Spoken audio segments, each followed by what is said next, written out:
in coaching, when I was a younger coach, I used to think the more we won, the better I was. Okay? And a lot of coaches are made that way. And a lot of, that's just the way we are. We're competitive.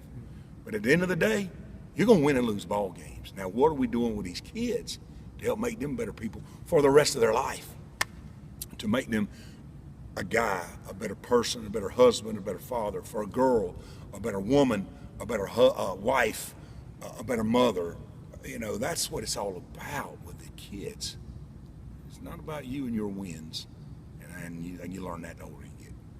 And where does that come? I mean, some coaches are only about themselves and think, and you can't get caught up. But where does that? I mean, you got to, like you said, you got to make a choice to do and have an effect. Where did that start, and where did that? I mean, from your coaching probably life again, always find the positive, don't find the negative.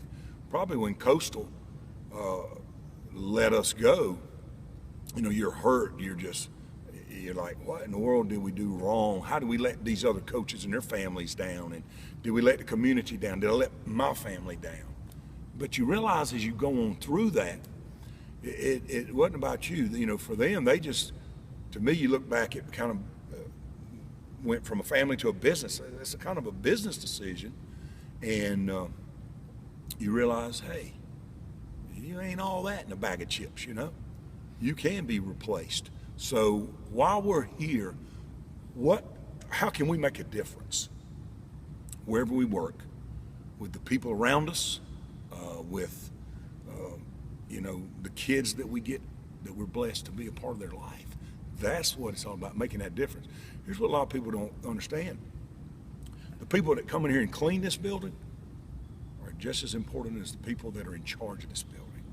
And nobody's better than anybody else.